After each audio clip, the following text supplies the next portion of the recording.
اعوذ باللہ من الشیطان الرجیم بسم اللہ الرحمن الرحیم فما آمنا پس نہیں ایمان لائے لموسیٰ موسیٰ علیہ السلام کے لیے الا ذریۃ مگر کچھ نوجوان. ذریت کسے کہتے ہیں؟ اولاد کو. تو اسی لیے یہاں پہ اللہ تعالیٰ فرماتے فما آمنا لموسیٰ نہیں ایمان لائے موسیٰ کے لیے الا مگر ذریۃ مگر کچھ نوجوان من قومہ اس کی قوم میں سے. کس کی قوم میں سے؟ فرعون کی. علی خوفن کس وجہ سے ایمان نہیں لائے؟ خوف کی بنا پر. من فرعون فرعون سے خوف تھا، وملائہم اور اس کے سرداروں کے خوف کی وجہ سے ایمان نہیں لائے، کیونکہ ان یفتنہم کہ کہیں وہ ان کو فتنے میں نہ ڈال دے. کیونکہ فرعون کے سزا کی حد کوئی نہیں تھی.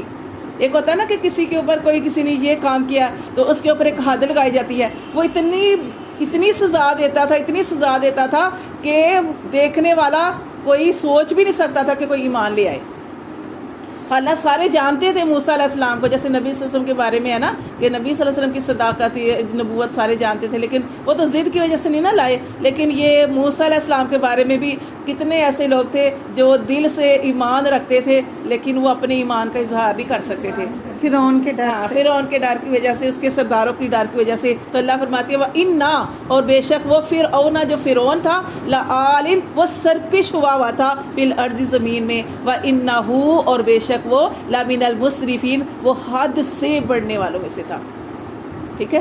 اللہ فرماتے وقال موسیٰ اور کہا موسیٰ علیہ السلام نے یا قومی اے میری قوم ان کنتم اگر ہو تم آمنتم اگر تم ایمان رکھتے ہو باللہ اللہ پر فعلیہ تو اسی پر توکلوا تم بھروسہ کرو ان کنتم مسلمین اگر ہو تم مسلمان. تو دعا سے پہلے یہ دیکھیں دعا سے پہلے جس چیز کے لیے تیار کیا جا رہا ہے وہ توکل ہے. جب انسان کا توکل ہوگا نا اللہ کی ذات پر، پھر انسان جب توکل پورا ہوگا، جب انسان مایوس نہیں ہوگا، جب اللہ کی ذات پر توکل کرے گا پھر اللہ سے دعا بھی کرے گا، اللہ کے قریب بھی جائے گا، پھر اللہ کی مدد آئے گی. تو یہاں پہ موسیٰ علیہ السلام ان کا توکل بڑھا رہے ہیں کہ کیسے کہ اللہ کی ذات پر توکل کرو اگر تم مسلمان ہو اللہ کی ذات پر ایسے توکل کرو کہ کیسے توکل کیا. ابراہیم علیہ السلام نے آگ تھی، سارے ان کے خلاف تھا، بظاہر سارے خلاف تھے، لیکن اللہ تعالیٰ نے ان کی کیسی مدد فرمائی اور ان کا بھی کیسا توکل تھا کہ انہوں نے کہا کہ ڈال دو مجھے آگ میں.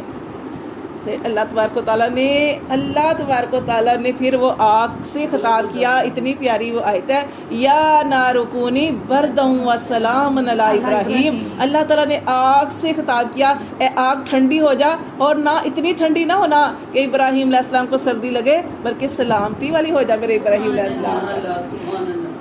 یہ آگ سے. اور یہ جو آیت ہے نا یا نار کونی برداً وسلاما علی ابراہیم، جیسے کسی کو بخار نہیں اترا تو اس کے لیے بھی یہ آیت جو ہے نا پڑھ کے پھونکتے ہیں. اسی طرح ضد ہو، غصہ ہو، اس کو بھی ختم کرنے کے لیے نا یہ آیت جو ہے نا پڑھتے ہیں.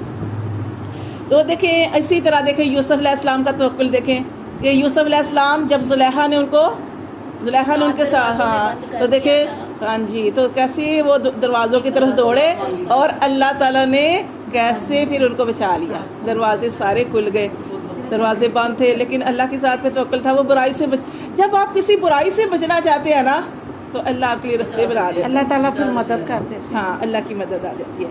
تو یہاں پہ اللہ تعالیٰ فرماتے ہیں یہ موسیٰ علیہ السلام کا پڑھے ہیں کہ وقال موسیٰ اور کہا موسیٰ علیہ السلام نے یا قومی اے میری قوم ان کنتم اگر ہو تم آمنتم ایمان رکھتے باللہ اللہ پر فعلیہ توکلوا تو اسی پر تم توکل کرو ان کنتم مسلمین اگر ہو تم مسلمان. فقالوا تو انہوں نے کہا اللہ توکلنا ہم اللہ پر توکل کرتے ہیں، ربنا اے رب ہمارے. پھر وہ دعا کر رہے ہیں جب ان کا توکل بن گیا اللہ کی ذات پہ، پھر وہ دعا کر رہے ہیں ربنا اے رب ہمارے لا تجعلنا نہ ہمیں بنانا فتنہ آزمائش للقوم الظالمین ظالم لوگوں کے لیے. تو اس لیے ہمیں یہ بھی دعا کرنی چاہیے کہ اللہ ہماری وجہ سے کوئی فتنے میں نہ پڑے اور کسی کی وجہ سے ہم فتنے میں نہ پڑے. فتنہ کیا ہوتا ہے کہ میرے شر کی وجہ سے کسی کو مصیبت پڑ جائے، یعنی ایک دوسرے کے شر سے پناہ مانگنی چاہیے. تو یہاں پہ وہ دعا کر رہے کہ اللہ تبارک و تعالیٰ ہمیں فتنہ نہ بنانا ظالم لوگوں کے لیے، ونجینا اور اللہ ہمیں نجات دے برحمتی کا اپنی رحمت سے من القوم الکافرین کافر لوگوں سے. پھر انہوں نے یہاں پہ دعا کی. اللہ فرماتے وَأَوْحَيْنَا اور ہم نے وحی کی اِلَىٰ موسیٰ علیہ السلام کی طرف وَأَخِيهِ اور اس کے بھائی کی طرف ان تبوّأ یہ کہ تم متعین کرو. کیا کرو؟ جگہ متعین کرو یا ٹھکانے بناؤ، لِقَوْمِكُمَا اپنی قوم کے لیے، تم دونوں، کما کی ضمیر دونوں کی طرف جاری ہے، بِمِصْرَ مصر میں، بیوتن گھر بناؤ۔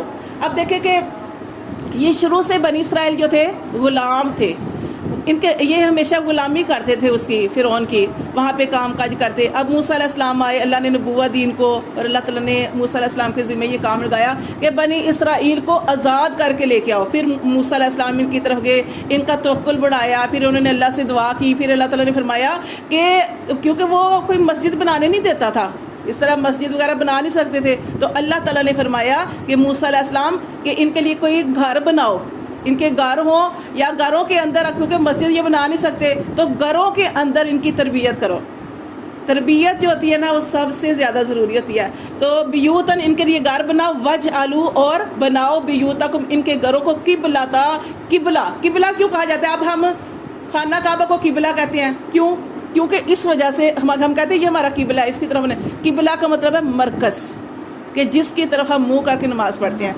تو اللہ تعالیٰ نے فرمایا وَجْعَلُوا بِيُوتَكُمْ اور اپنے گھروں کو بناؤ قبلۃً مرکز، کس چیز کا؟ کہ وہاں پہ سارے اکٹھے ہو، جیسے کوئی بات کرنی ہے، کیونکہ کامیاب کب ہوتا ہے؟ جب انسان مشورے سے کوئی کام کرتا ہے، جب انسان باہم رضامندی سے کوئی کام کرتا ہے۔ اب آپ کہیں ہو، کوئی کہیں ہے، مطلب سارے بکھرے ہوئے ہیں، پھر کیسے پتہ چلے گا؟ ایک ہوتا ہے کہ ایک جگہ پہ اکٹھے ہو جاؤ، ایک جگہ پہ اکٹھے ہو کے تو وہاں پہ اپنا سارا وہ مشورہ کرو کہ ہم نے کیسے کرنا ہے، تو پھر آگے جو ہے وہ کام۔ پھر اللہ نے فرمایا وَأَقِیمُوا الصَّلَاةَ اور سب سے ضروری چیز کیا ہے؟ کہ نماز پڑھو، نماز پڑھو۔ کیوں؟ نماز پڑھنے سے انسان اللہ کے قریب ہوتا ہے اور اللہ کی مدد آتی ہے۔ جب انسان نماز پڑھتا ہے، اللہ کی حمد، اللہ کی ثنا بیان کرتا ہے، اللہ سے دعائیں کرتا ہے، تو اللہ تبارک و تعالیٰ جو فرماتے ہیں نا کہ نبی صلی اللہ علیہ وسلم کی حدیث بھی ہے کہ انسان سجدے کی حالت میں اپنے رب کے سب سے زیادہ قریب ہوتا ہے، اور پھر جب انسان اللہ سے دعا کرتا ہے تو اللہ دعا قبول فرماتے ہیں۔ اللہ فرماتے ہیں وَأَقِیمُوا الصَّلَاةَ اور نماز قائم کرو، وَبَشِّرِ الْمُؤْمِنِينَ اگر تم یہ سارے کام کرو گے، باہم مشورے سے کام کرو گے، نماز قائم کرو گے، تو پھر تمہارے لیے ایمان والوں کے لیے خوشخبری ہے۔ وَقَالَ اور کہا موسیٰ علیہ السلام نے ربنا اے رب ہمارے، انکا بے شک تو، آتیتا بے شک اللہ تو نے دی، فرعون کو، وملأہ اور اس کے سرداروں کو، زینتا زینت، واموالا اور مال دیے، فی الحیات دنیا دنیا کی زندگی میں۔